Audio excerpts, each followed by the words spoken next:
నేను వెంకటరెడ్డి గారిని అడుగుతున్నా, ఈడికెళ్ళి మీ సభ వాయిదా వేయండి అధ్యక్ష, బస్సులు అందరం పోదాం, నల్గొండ జిల్లాకే పోదాం. ఈ రోజు ఏ ఒక్క లాగ్ బుక్ లోనన్నా 24 గంటల కరెంటు వస్తున్నట్టు చూపెడితే మేము మొత్తం శాసనసభాపక్షం రాజీనామా చేస్తామని చెప్పి నేను ఆయన అడుగుతా ఉన్నా అధ్యక్ష. అధ్యక్ష నేను సవాల్ చేస్తా ఉన్నా, ఈ ప్రభుత్వాన్ని సవాల్ చేస్తా ఉన్నా అధ్యక్ష.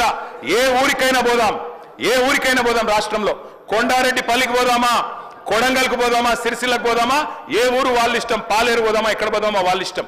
ఖచ్చితంగా ఏ ఒక్క ఊర్లోనైనా 100% రుణమాఫీ జరిగిందని రైతులు చెప్తే స్పీకర్ ఫార్మాట్ లో రాజీనామా వెంటనే మీకు ఇచ్చి రాజకీయ సన్యాసం తీసుకుంటా అధ్యక్ష.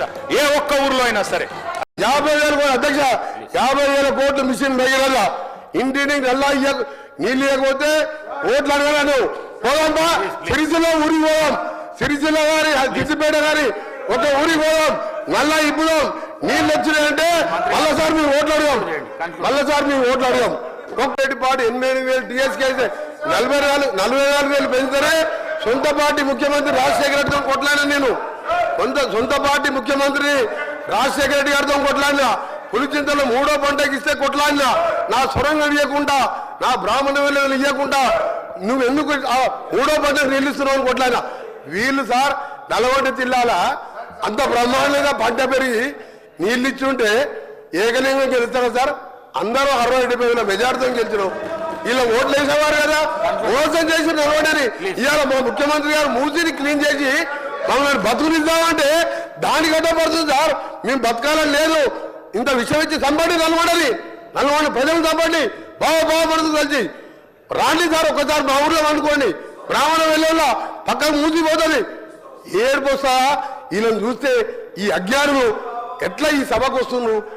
ఒకసారి ప్రపంచ దేశాలంతా కూడా ఇంత ఖర్చు పెట్టైనా ఆరోగ్యాన్ని ముఖ్యం సార్. వ్యవసాయానికి ఒక నీళ్లు ఇవ్వలే, మిషన్ మీద 6,000 కోట్ల టెండర్ పెట్టి డ్రా చేసుకున్నారు. ఇవన్నీ లెక్కలతో సహా నా దగ్గర ఉన్నాయి. కానీ కేటీఆర్ చెప్తాను తప్పు చేయకు, ఒక్క ఎకరం నీళ్ళు ఇవ్వలే. మా ప్రాజెక్టులే ఎన్టీ రామారావు పుణ్యమని ఏఎంఆర్పి, రాజశేఖర్ డిస్ట్రిబ్యూషను, మా రేవంత్ రెడ్డి గారి పుణ్యాన 2 నెలల్లో సొరంగం, బ్రాహ్మణ వెల్లేల, గన్నవల్ల, బస్వాపూర్ పూర్తి చేసుకుంటాం.